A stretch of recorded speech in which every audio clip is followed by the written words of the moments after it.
Thank you so much for being the first guest today. On the show, I welcome Pranav Jain, who's incredibly passionate in the field of service.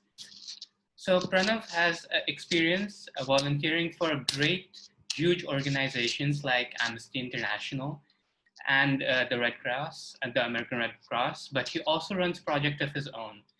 So, thank you so much for joining us today, Pranav. Thanks, Yash. Thanks for having me. So my first question for you is, what does a normal day in the American Embassy School look like? Before the coronavirus, a normal day sort of was you get to school around 8-ish, class starts 8:30. You have two, I think it was 75-minute or two 85-minute classes in the morning, lunch, and then two more classes. And then right after school, you have some sort of extracurricular activity. It might be a sport, might be a service project with something. So like a normal school day for an AES kid would be from like 8 o'clock to probably about 5. Does every student take an extracurricular activity, or is it just So something? I would say at least 85 to 90% of high school students take an extracurricular. Well, one problem that I have noticed with Indian schools is that teachers only want their students to focus on academics. So, the teachers in AES, do they encourage participation, or is the mindset similar? No, our teachers, they definitely encourage joining extracurriculars. In fact, a lot of them were the coaches or mentors or advisors for these extracurricular activities. So every time we'd go to their class, they would try and find ways to make you join their activity. So it was pretty different in that sense that you were encouraged to do different things, try different things. Wow, that's incredible. So, how's the sports culture? Is it exactly like an American school? I'd say it's pretty similar, apart from the fact, of course, that you don't have American football. It's pretty similar. A lot of people are involved. A lot of kids play different sports. However, there's less competition because AES, at least at the high school level, plays in a league called MISAC, which is Middle East South Asia Conference, which has 5 or 6 international schools in South Asia and the Middle East. And so at the end of every 3 month season, there's a MISAC tournament at one of the 5 or 6 schools. So your big decision for like of those 6 schools of team rankings, standings, your playoffs, all of that finally gets decided at that tournament. So it's a little different from most American schools in the sense that you only have one big deciding tournament every 3 months. But then we do play games with, schools in the area every couple weeks. Could you tell me what schools do you play against? So I think it's American School of Dubai, Dubai American Academy, American School of Doha. What else? I think there's American Community School Abu Dhabi, and then I think there's another school that I'm forgetting. Wow, that's so incredible playing against schools of all diversity and around the world. So, so that must be incredible. How's it being in such a diverse community? Like, how does everybody get along? Is there separate social groups for Indian and international students, or does everybody get along together? I think the schools themselves are so diverse, and most kids have been in that international setting for most of their lives, so everyone gets along pretty well. One thing about AES is it's such a small school and it's such a tight knit community. Our graduating class was just 86. That most people are pretty close. People get along pretty well. They look out for each other. So in that sense, AES is pretty good in terms of how people get along. Like, of course, there's different social groups, but that's going to happen everywhere. But those groups are never sort of decided solely on where someone's from or their background. It's just they form just because of who your friends are. Okay, that's pretty incredible because I also went to a international school in Bulgaria and Brussels. But for us, we had a completely different thing because it was a clear division between international students and the locals. And we had two different groups going on. So, and for international students, it was impossible to break into the local group. So it's nice to hear that your school does it differently. Yeah, I think part of it's just the fact that AES is pretty small in terms of student enrollment. That if we started doing that, there wouldn't be very many people sort of left to be friends with. All right. So you talked about the sports. We talked about the sports in your school, but do you think your school does a good job at satisfying other needs except sports for extracurricular activities? Yeah, because, I mean, for me, broadly, the extracurriculars in my head would be service, sports, the arts, and, academics, extracurricular academics. So regarding the arts, um, you can take a class if you're not doing the full IB diploma, or so in ninth grade, 10th grade, if you're not doing the full IB diploma, or if you've finished a year two course in 11th grade and have a free spot in 12th grade, you could take an arts class like ceramics or the concert band, guitar, choir, strings. There's a lot of involvement of the arts in the curriculum. In fact, every high school student is required to take a few arts classes before they're even allowed to graduate. But also in terms of extracurriculars solely after school hours, there's always, different arts activities going on every week. So, AES does a pretty good job with that. I think on Tuesdays, it might have changed now, but on Tuesdays, there's a jazz band group that meets. There are a couple arts people that meet. There's an arts honor society. So I think they have it pretty covered there. And then, uh, what was it? Service, AES is anywhere, but so officially they're allowed to have 12 service clubs per year.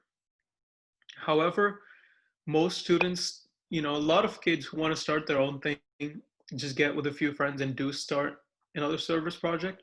I mean, there's plenty of service projects to choose from. And then in terms of academics, after school, there's things like physics club, math club, puzzles club, if you count that as academics. So, there's a pretty big range of things you could do and get involved with. And is there a competition afterwards for all of these clubs where students can prove that compete in these fields too, like sports? So yeah, so sports, of course, with our team sports, but we also have like a lot more like casual sports, where you just go in with a few friends and play. You could have like intramural sports, but of course, there are team tournament sports, you're going to have that competition. But in terms of service, I don't think there's any competition because, the main goal of these clubs, you can't really have a competition. And same for the arts. So in terms of competition, I'd say only our sports extracurriculars are sort of competitive.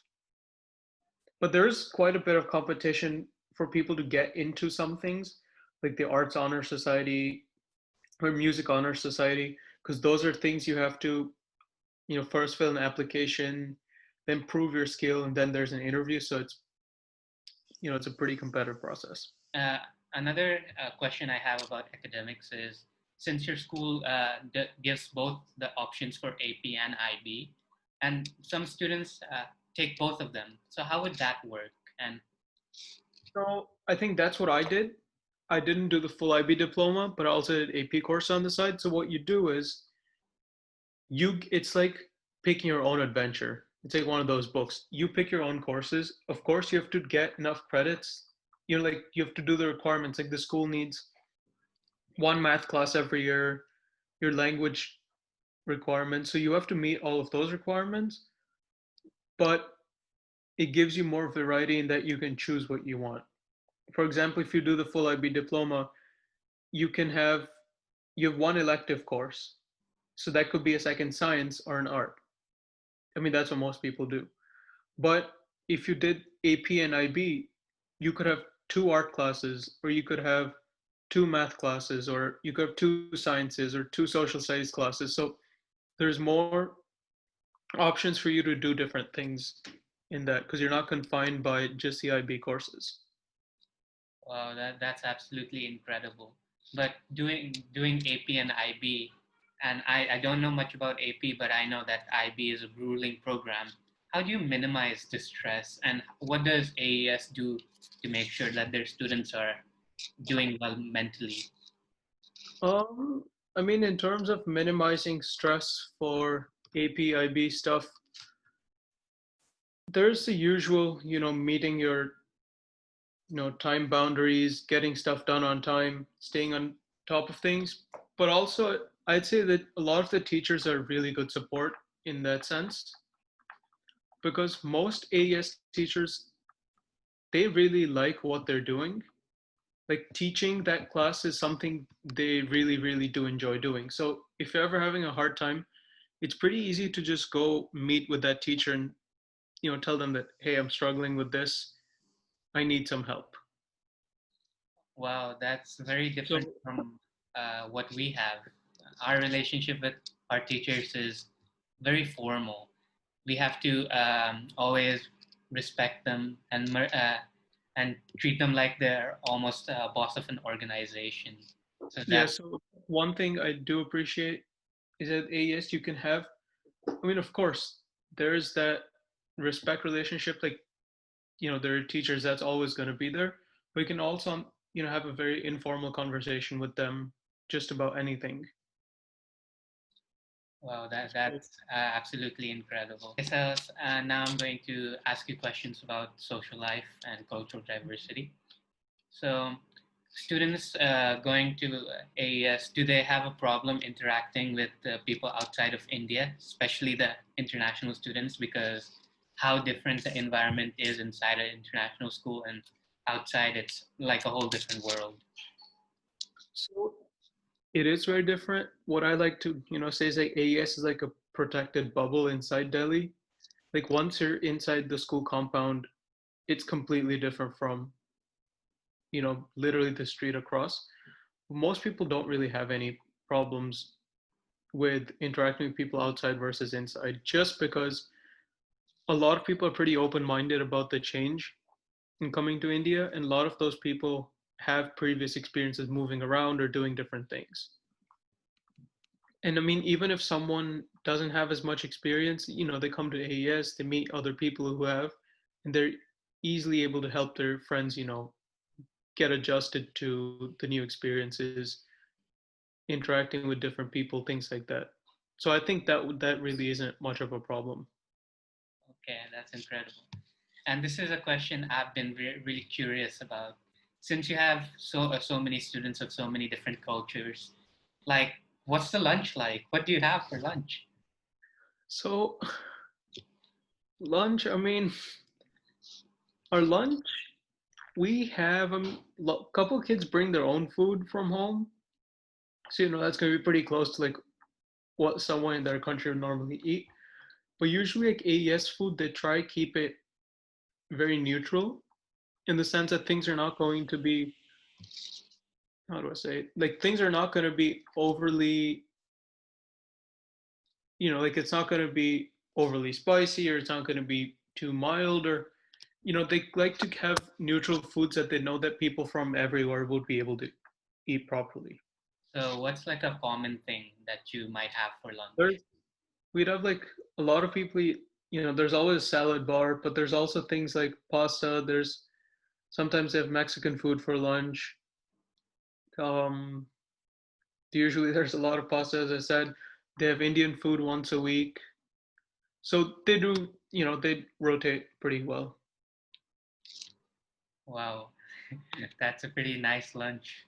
For us, it's really sad. So I'd like to go back to the topic of grades in India. So in Indian school students, we have a really huge problem with high marks becoming the identity of students. Is that prevalent in AES? And if not, what kind of actions are taken to, to remove this kind of mentality? I mean, wherever, there's people, there will be certain groups of people that only associate your grades with who you are. That's not going to go away with being at AES versus being at a different school anywhere in the world. One thing good about AES is that, if someone isn't doing the best academically, they're not, in a sense, removed from, sort of excluded from things at all. It's like we do keep, focus on academics and doing well, but that does not ever become the overriding factor in deciding, who does what things people are allowed to do, what extracurriculars you could do, who you're going to be friends with. That doesn't, you know, those boundaries are kept pretty firm. But again, there are those groups of people that only judge someone based off of their grades. But would you say that group is a minority in AES? Um, it's strange. It really does depend on which grade you're in. Okay. Because our different grades have different they have a really different makeup of people in each grade. So like my graduating class of 2020, I'd say about, I don't know, 35% of people were pretty focused on academics, in that sense. But then of those people, who were really driven, really focused, working 24/7, I'd say only a handful of people completely judge someone based only on their grades, if that's a better sense. It's not a clear answer, but it's just something never really thought of that way before. Because it's not a topic that gets brought up a lot, when we're talking about grades and things like that. That's incredible because in Indian schools, the main focus, the sole focus is on grades. So that is the most things that not only students but also teachers to judge you on. And if the students aren't performing well in class, then the teachers really do undermine the student. So it's No, that's one thing. Like, at AES, if you're not doing well in a teacher's class, most teachers, and you're not doing well in the class, but you care about that class and you're willing to put in the effort, the teachers will go out of their way to make sure they can help you to the best of their abilities. But of course, if you're not doing well and you don't care, then teachers are not going to run after you. You're going to get out what you put into it, in a sense. okay, fair enough. And for the last question, how does AES still remain an Indian school even after having so many different characteristics? What does it? What are some things that it does that an Indian school might do? I mean, of course, being in India, that technically makes an Indian school, but also there's things like the architecture of the way our school is designed. A lot of that has Indian influences. Like Mr. Stein, the chief architect and designer for our school, was pretty heavily influenced by Indian design when designing the buildings. A lot of the names of our buildings, at least in the older wings of our school, like the elementary school or middle school, have been named after trees. It's like Ashoka, Neem, People. There's a couple more. But also, I think most importantly, AES does take great pride in the fact that it's in India and does show reverence to Indian culture as much as it can. It's like before any important ceremony we light diyas outside the school and inside. At graduation, we light the diya. We respect pretty much, most facets of, not most, pretty much everything about, India and its culture. And so to not, make, so not to offend anyone, but also we celebrate a lot of different Indian at a, we might not have a full celebration, but, we definitely have like assemblies about them, students celebrate them. It's hard to do as a whole school, it's hard to make sure you do every single thing an Indian school would do, just because of the kind of diversity we have. It's really hard to do. But A does take great pride that it's in India, and when you're on campus, that you're still in a school environment just by how much everyone around you is respecting their culture and almost talking about it in a sense. It's not going to come up in everyday conversation, but still a pretty big influence. If that answers your question. Yes. Thank you so much for joining me here, Pranav. You've been a great guest. Thanks, Yash. Have a great day. You too. Bye, man.